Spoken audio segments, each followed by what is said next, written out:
दानशूर कसे? कारण दान देण्यासाठी ह्या तीन गोष्टी एकत्र याव्या लागतात, तेव्हा तो दानशूर ठरतो. एक स्वातंत्र्य असावं, एक औदार्य असावं आणि एक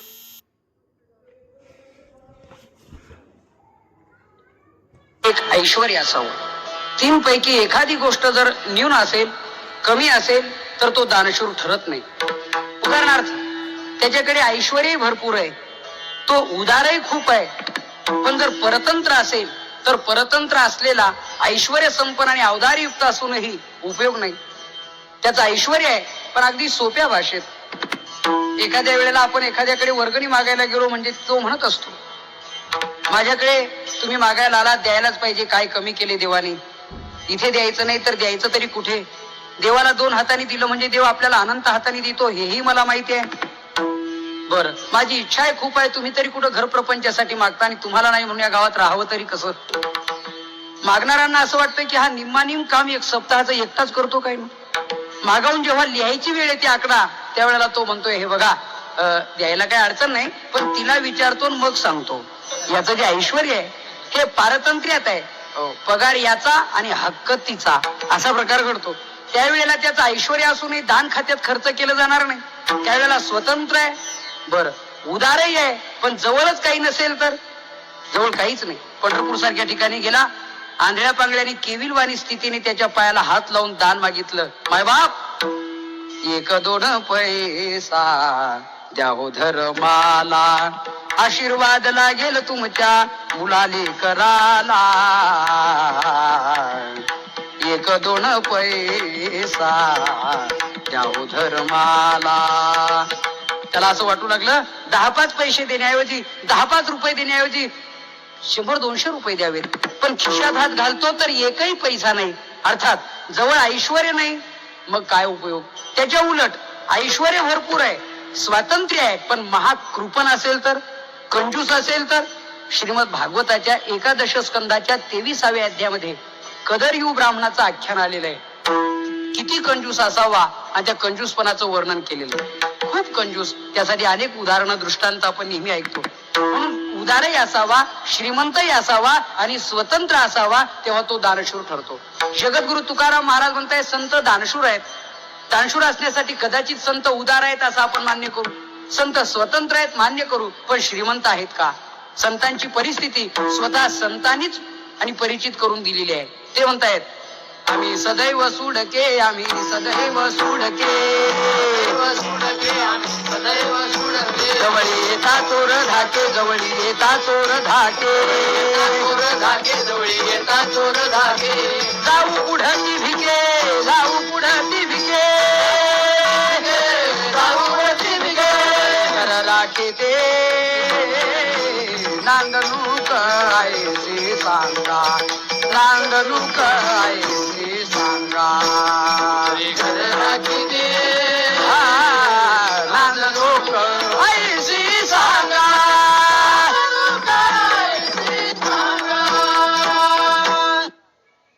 या अभंगद्वारा श्री संत तुकाराम महाराज सांगतायत की आम्ही भिक्षाटन करायला जेव्हा जातो तेव्हा आमच्या घराचं रक्षण कुत्र्यानी करावं. ज्यांच्या घरात काहीही नाही हे त्याचं उत्तर आहे, तेव्हा ते दानशूर कसे, असा प्रश्न आहे. विठाला विठाला विठाला विठाला विठाला.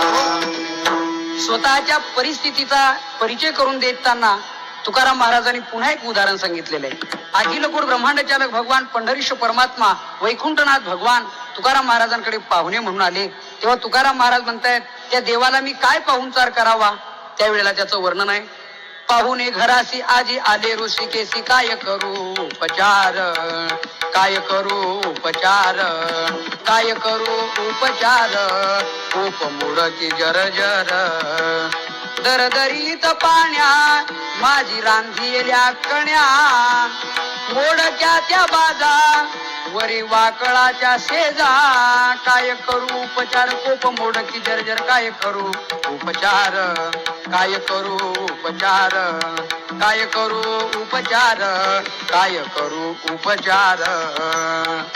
तुकाराम महाराज म्हणतायत, पाहुणे घरासी, आज माझ्याकडे भगवान परमात्मा पाहुणा म्हणून आला, त्याला बसायला काय टाकावं? मोडक्या बाजावर त्या गोधड्या वगैरे त्या वाकळा टाकल्या, दुसरी गोष्ट, जेवण काय करावं तर पाण्यामध्ये कण्या टाकल्या आणि पातळ कण्याचं असं प्रमाण ठेवून पांडुरंग परमात्म्याला वाढलं आणि शेवटी भगवान परमात्मा जेवले.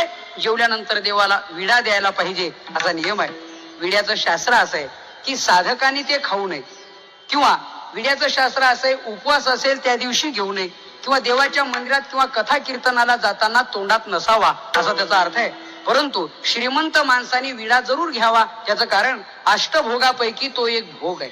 देवाला विडा द्यायला पाहिजे असा नियम आहे. शास्त्राने जे 8 भोग सांगितलेले आहेत, सुगंध, वनिता, वस्त्र, गीत, तांबूल, भोजन, शय्या, कुसुमचैव भोगाष्टकम उदाहृतम. शास्त्रकार सांगतात हे 8 भोग आहेत. 8 पैकी तांबूल हा एक प्रकारचा भोग आहे. मग देवाला विडा द्यायला पाहिजे. विड्याचं शास्त्र आहे त्रयोदश गुणी विडा असावा. म्हणजे पानामध्ये 13 वस्तू टाकाव्यात आणि त्याला म्हणतात त्रयोदश गुणी विडा. पुन्हा त्याच्या पुढे शास्त्र आहे पानं खाणारांनी ते जरूर लक्षात ठेवावं. म्हणजे एक पान खाणं आरोग्यकारक आहे असं म्हटलंय. एक पानम सुखारोग्यम, द्विपानम निष्फलम भवेत, अतिश्रेष्ठम त्रिपानंच चतुर्थम पंचकम तथा असं शास्त्र आहे.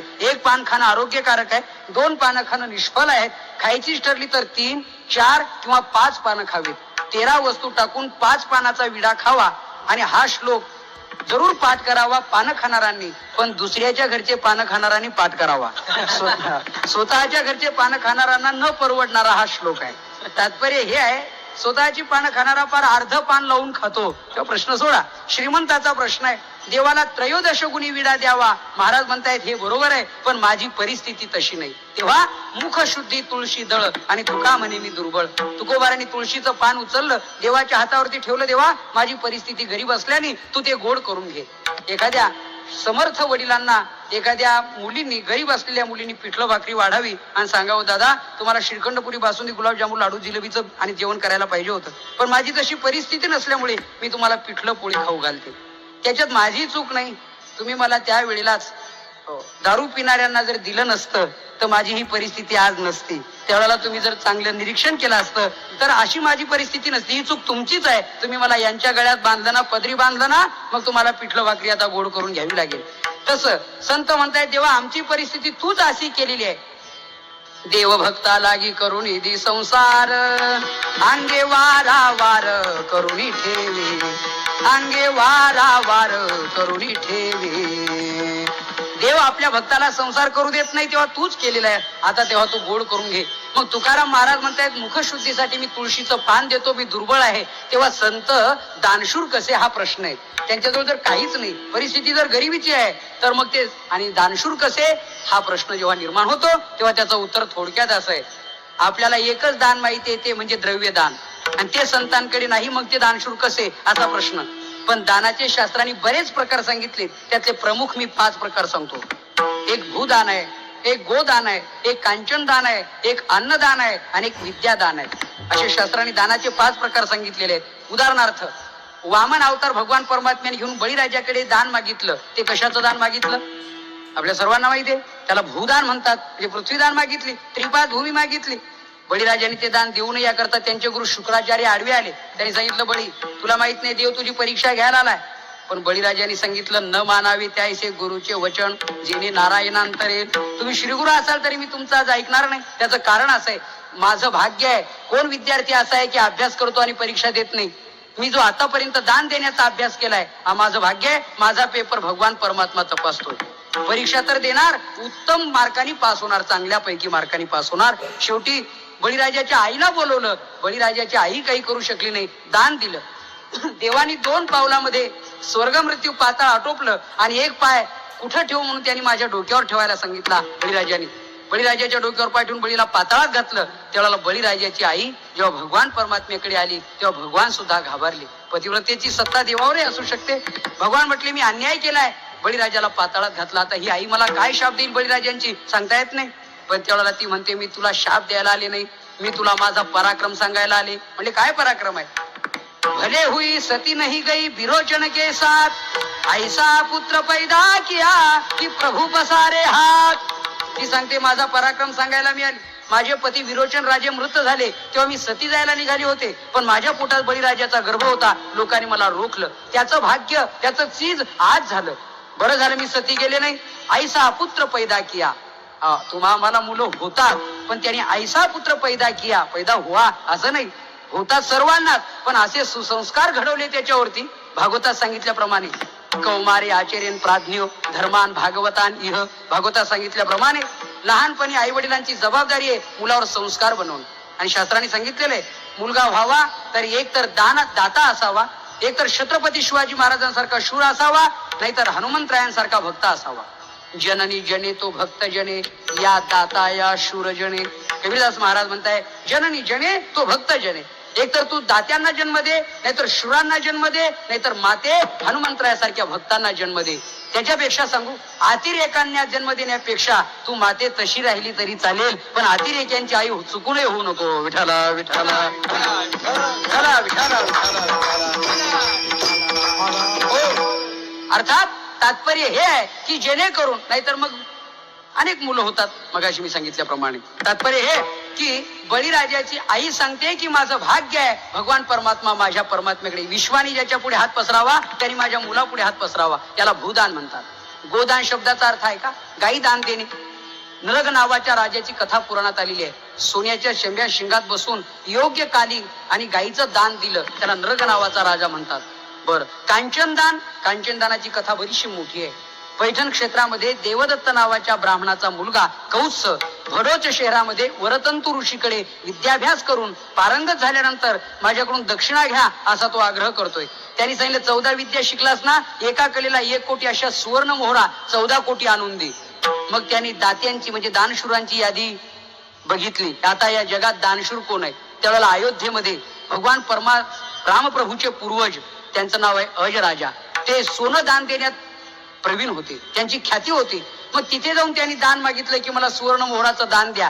त्यांनी सांगितलं बाबा रे मी तुला दिलं असतं, पण यज्ञ युतम मेरु सुवर्ण दानम, मी विश्वजित नावाचा यज्ञ केला आणि सुवर्णाचं दान रथ भरू भरू दान दिलेलं आहे. आता मी आपल्या भाषेत म्हणजे 0 बजेट मध्ये आहे. आज मी तुला दान देऊ शकत नाही. देण्याची इच्छा आहे पण माझ्या भंडारगृहामध्ये काहीही उरलेलं नाही. अर्थात मला त्याच्या पुढची कथा लांबवर सांगायची नाही, मला तिथेच संपवायची आहे. तात्पर्य हे, याला म्हणतात कांचन दान, रथ भरून सुवर्ण दान दिलं. बर, आणि त्याच्या पुढचं आहे अन्नदान. पांडवांच्या यज्ञामध्ये जे घडलं ना ते अन्नदान, अमाप अनंत पट्टीचं अन्नदान झालेलं आहे. तात्पर्य हे आहे, पण या सर्व दानापेक्षा अन्नदान श्रेष्ठ आहे, हे महत्वाचं आहे. त्याचं कारण आहे द्रव्यदान देण्यासाठी देशकाल पात्राची गरज आहे, पण अन्नदान देण्यासाठी देशकाल पात्र पाहण्याची गरज नाही. कोणालाही अन्नदान दिलं तरी पुण्यच होतं. द्रव्य देताना भगवंतांनी सांगितले देशे कालेच पात्रेच तद्दानम सात्विकम स्मृतम. भगवान सांगतायत अर्जुना, राजस दान आहे, तामस दान आहे आणि सात्विक दान आहे. सात्विक दान होण्यासाठी देशकाल पात्र असावा. देश कसा असावा? प्रयाग गंगा असा देश असावा. किंवा नामदेवरायांच्या सांगण्याप्रमाणे नामदेवराय सांगतायत येथे एकसित दिधल्या अन्न, कोटी कुळाचे होय उद्धरण, कोटी याग केले पूर्ण, ऐसे महिमान या तीर्थाचे, धन्य धन्य पांडुरंग. नामदेवराय सांगतायत पंढरपूर तीर्थक्षेत्रात भाताचं 1 शीत दान दिलं तर कोटी कुळाचा उद्धार आणि कोटी यज्ञाचं पुण्य त्याच्या पदरात पडतं. देश असा असावा. देश कसा असावा? असा. बर, काल कसा असावा? पुराणात त्याचं वर्णन आलेलं आहे. अर्धोदय सविज्ञे कोटी सूर्य ग्रहे समाह, अर्धोदय तो संप्राप्य सर्वम गंगा समम जलम. इथं कळलं ना तुम्हाला? मग ठीक आहे, कळलं, ठीक आहे. तात्पर्य हे आहे की अर्धोदय पर्व हे 71 वर्षांनी एकदा येतं आणि त्या 71 वर्षांनी येणाऱ्या अर्धोदय पर्व प्रसंगी जर तुम्ही दान दिलं तर त्याचं पुण्य काही वेगळं असेल. यत्किंचित दीयते दानम तद्दानम मेरू सन्निधी. पुराणात म्हटलं यत्किंचित दीयते, किंचित दान दिलं तर मेरू पर्वत इतकं दान दिल्याचं पुण्य मिळेल तुम्हाला. त्यावेळेला कसा असावा काल? या नियमाने असा काल. आणि पात्र कसं असावं? शुद्धात्मानो भवे द्विजहा. पात्र कसं असावं? द्विजहा म्हणजे ब्राह्मण. पण द्विज शब्दाचा अर्थ शास्त्राने असा सांगितलाय द्वि आणि ज. द्वि म्हणजे 2 आणि ज म्हणजे जन्मणारा. ज्याचा 2दा जन्म होतो त्याला म्हणतात द्विज. शास्त्रीय दृष्ट्या तुम्ही आम्ही जन्मतो हा पहिला जन्म, पण उपनयन संस्कार केल्यानंतर त्याचं मौंजीबंधन केल्यानंतर त्यांचा पुन्हा एकदा जन्म होतो, तो खरा द्विजाचा जन्म आहे. आणि म्हणून 2 जन्म 2दा जन्म म्हणून त्यांना म्हणायचे द्विज. विठला विठला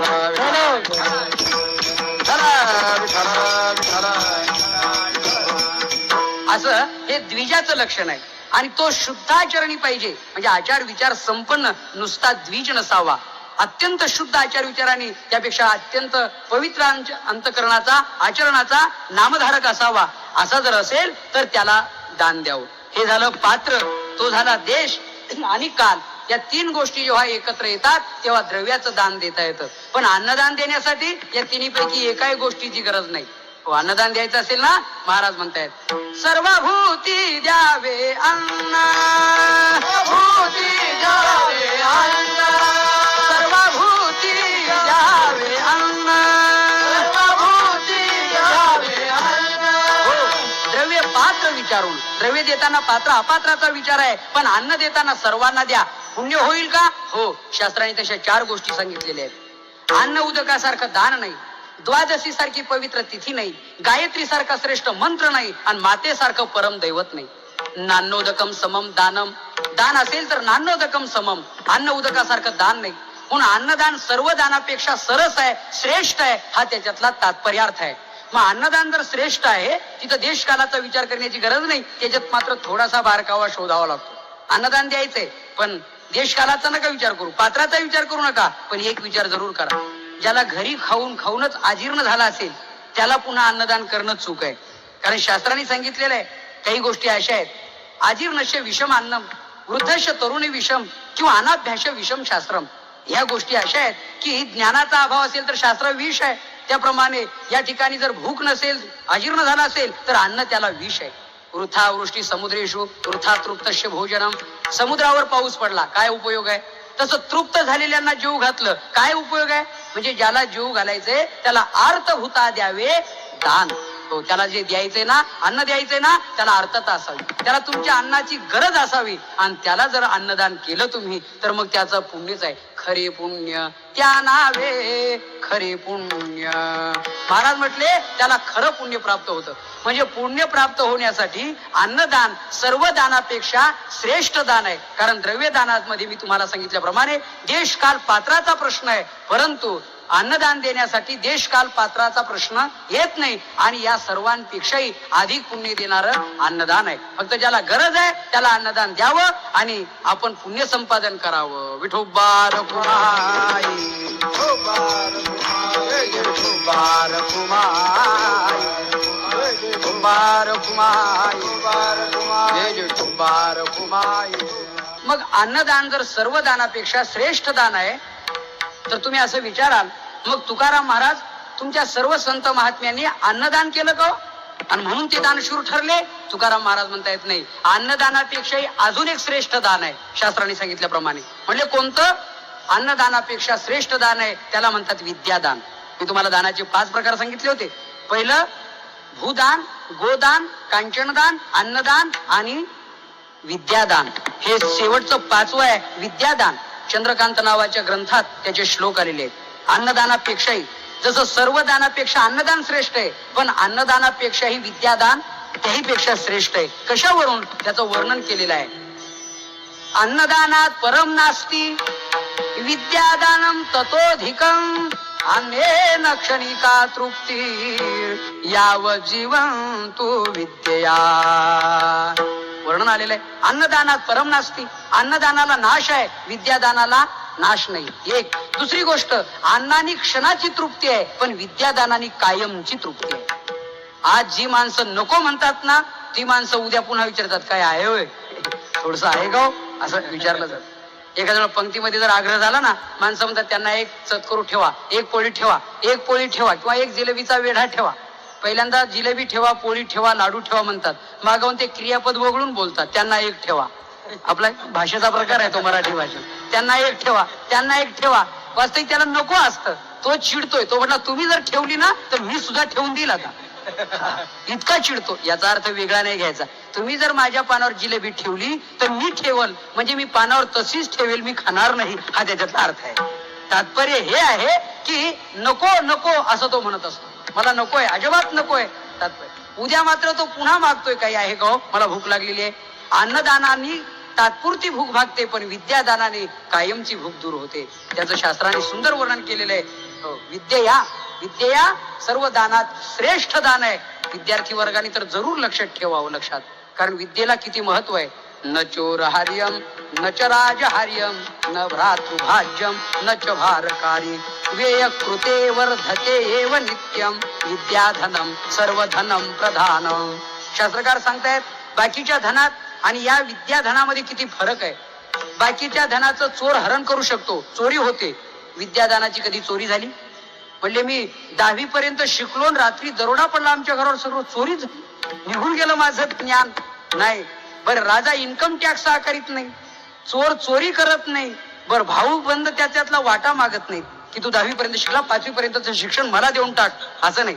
बाकीचं तुम्ही 1 नंबरनी मिळवा, नाही तर 2 नंबरनी. भाऊ वाटा मागणार म्हणजे मागणार. ते काही नाही, आपली जॉईंट फॅमिली आहे, एकत्र कुटुंब आहे, तेव्हा तू अर्धा निम्मानी वाटा केला पाहिजे. पण विद्यादानात अर्धा वाटा नाही. बरं, नच भारकारी, बाकीचं धन सांभाळताना त्रास होतो, विद्या सांभाळताना त्रास होत नाही, तिचा बोझा होत नाही.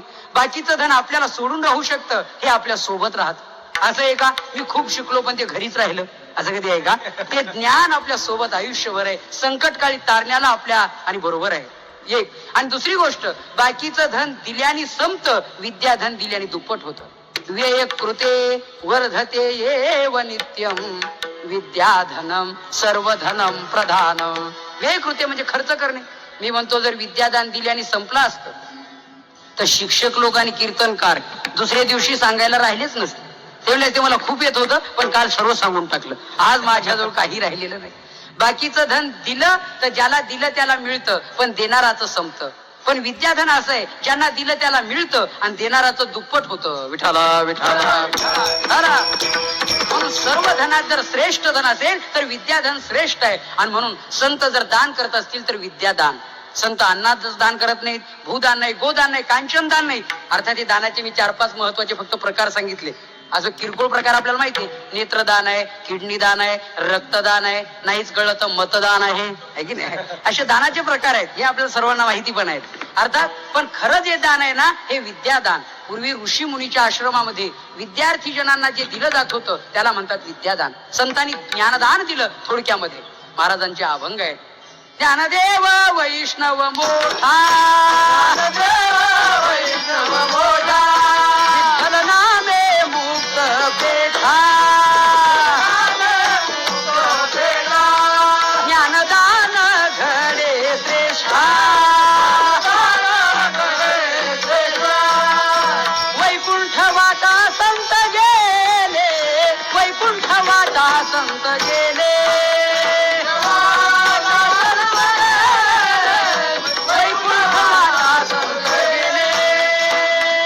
संतांनी ज्ञानाचं दान दिलं.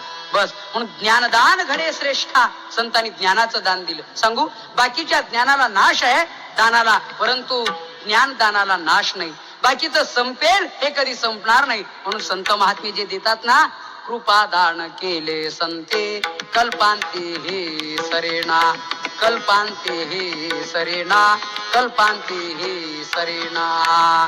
कल्पच्या कल्प जातील पण संतांनी दिलेलं दान संपणार नाही. इथे ज्ञानाचं दान म्हटलंय, काही ठिकाणी मुक्तीचं ज्ञान आहे, मोक्षाचं ज्ञान सांगितलंय. अमृतानुभव ज्ञानेश्वर महाराज सांगतायत, कैवल्य कणकाची या दाना जो न कडसे थोरा साना, द्रष्ट्याच्या दर्शना पाढाऊ जो. काय दान देतात संत? कैवल्य कणकाची या दाना. अमृतानुभव ज्ञानेश्वर महाराज सांगतायत, अरे कैवल्य रूपी कणकाचं दान संत महात्मे करतायत. काही ठिकाणी मोक्षाचं मुक्तीचं दान म्हटलंय ज्ञानेश्वरीमध्ये. ज्ञानेश्वर महाराज म्हणतायत, पुरुषार्थ सिद्धी चौथी घेऊन आपुल्या हाती, निघाला भक्तिपंथी जगा देत. भक्तिपंथी जगा देत निघाला, जगाला देण्यासाठी निघाले संत. पण काय? चौथी सिद्धी, धर्म अर्थ काम आणि मोक्ष. चौथी सिद्धी नाम मोक्ष. बर, मोक्ष देता येतो का? त्यांच्या ताब्यात आहे का? हो. मोक्ष प्राप्त असणं वेगळं आणि देण्याचा अधिकार असणं वेगळं. माऊली म्हणतायत ना, कैवल्याचे अधिकारी, मोक्षाची सोडी बांधी करी. किंवा महाराज म्हणतात, मोक्षा मागरी कामारी दासी, होय सांगू आईशी तुका म्हणे. ज्ञानेश्वर महाराजांनी एक सोपं उदाहरण दिले त्याच्यावर. आपला सेवक आहे, नोकर आहे, ज्याला जिथे पाठवलं तिथे तो जातो. आपल्या ताब्यात नोकर असलेला जिथे पाठवला तिथे तो जातो. जेथ धाडीला तेथ जाय पायकू जैसा. पाठवला तिथे नोकर जातो. तसं त्यांनी म्हटलं त्यांना मोक्ष प्राप्त होतो. तो जेवती वास पाहे तेवती सुखाची सृष्टी होय, तो म्हणेल तेथ राहे महाबोधो. ज्ञानेश्वर महाराजांनी वर्णन केल्याप्रमाणे मोक्ष त्यांच्या ताब्यात आहे. मग ते दान देतात ते ज्ञानाचं. ज्ञान देतात ते मुक्तीचं, ज्ञान देतात ते मोक्षाचं, किंबहुना दान देतात ते केवळ परमात्मा प्राप्तीचं. म्हणून संतांनी परमात्मा प्राप्तीचं दान आपल्याला दिलेलं आहे. हे दान संतच देऊ शकतात, म्हणून त्यांच्यासारखे त्रैलोक्यात कोणी दानशूर नाहीत. तुका म्हणे मंगळाता कोण दाता याहुनी, कोण दाता याहुनी, कोण दाता याहुनी. तुका म्हणे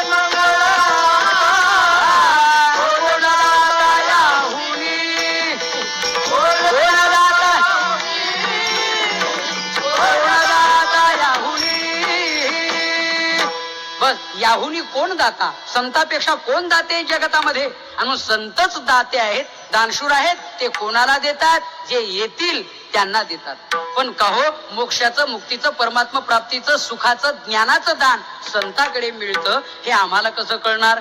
असं जेव्हा लोकांनी विचारलं तेव्हा महाराज म्हटले, अहो त्यांनी दुकान टाकले. दुकान, दुकान शब्दाचा अर्थ एखादी इमारत आहे, त्याला बोर्ड लावलेला आहे, येथे सुख मिळेल, येथे शांती मिळेल, इथे ज्ञानाचं दान मिळेल आणि दान म्हणून मिळेल.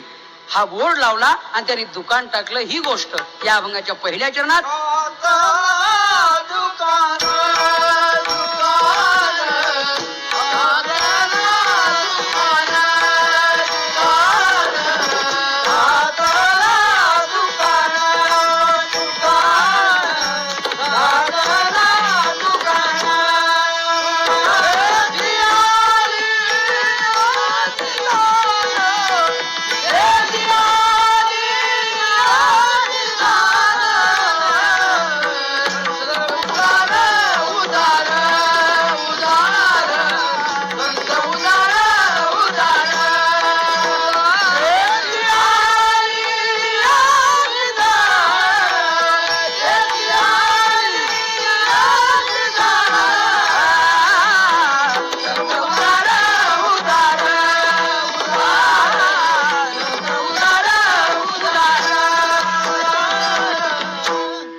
अभंगाच्या प्रथम चरणात सांगतायत, घातला दुकान आणि देती आलियासी दान. संतांनी दुकान घातलेलं आहे, बरीचशी प्रमाण आहेत. महाराज म्हणतायत, संत सज्जनी मांडली दुकाने, जे जया पाहिजे ते आहे रे. भुक्ती मुक्ती फुकाच साठी, कोणी तयाकडे न पाहे रे. संतांनी दुकान टाकलं. दुकान या बाबांनो, आणि ज्ञानाचं दान इथून आमच्याकडून हस्तगत करा. पण इथे दान शब्द फार महत्वाचा आहे. दान शब्दाला फार पावित्र्य आहे.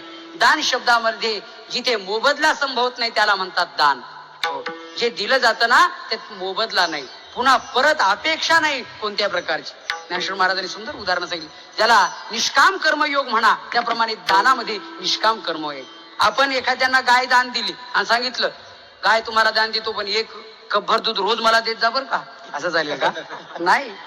आपण गाय दान दिली, आता हक्क नाही. आपली मुलगी आपण कन्या दान केलं, त्याचा अर्थच आहे कन्यादान. ज्ञानेश्वर महाराजांनी सुंदर वर्णन केलेलं आहे. आपण जन्म दिलाय ज्या मुलीला, तो बाप, तो पिता हातावरती पाणी घेतो आणि कन्येचं दान करतो, त्याला म्हणतात कन्यादान. जावई बुवा, आजपासून ही मुलगी मी तुम्हाला दान दिलेली आहे, हिच्यावरचा हक्क माझा संपलाय, आजपासून तुमचा हक्क कॅबेज करा तुम्ही. हे जसं महत्वाचं आहे. म्हणून कन्यादान केलं त्या दिवशी त्या मुलीच्या ऋणातून पिता सुटतो, आणि पाणी ग्रहण केलं त्या दिवसापासून तो जावाई बुवा आपला म्हणजे मुलीचा पती अटकतो. त्या दिवसापासून ती जबाबदारी म्हणजे जे ट्रान्सफर एंट्री होते जबाबदारीची, यांची जबाबदारी त्यांच्यावरती पडते. ज्ञानेश्वर महाराजांनी वर्णन केले, आपणाची विहुनी दुहिता परी न म्हणे मम पिता, तो सुटे मग प्रतिग्रहिता जावाई शिरके. तो पिता सुटतो आणि जावाई त्या ऋणात अटकतो. म्हणजे कशा करता म्हणतो, मी कन्या दान केलेली आहे तुम्हाला, बापाचा हक्क संपला. जेव्हा न्यायला जातो पिता तेव्हा म्हणतो का माझी मुलगी मी नेणारच? म्हणतो नाही जावाई बुवा, न्यायचं होतं हो, आमची बेबी आलेली आहे पुण्यावरनं, तेव्हा आमची गंगू जर आली तर बरं होईल, भेटीगाठी होतील, थांबतील थोड्या दिवस, परत आणून पोहोच करतो. जावाई बुवांनी सांगितलं ते काही चालणार नाही, आमच्याकडे कामाची अडचण आहे. नाही नाही, बरं बरं बरं, रागू नका, नाही म्हणा पण तसं नाही म्हणा, रागू नका, असा प्रकार आहे. म्हणून तो म्हणू शकत नाही की मी माझी मुलगी आहे मी नेणार.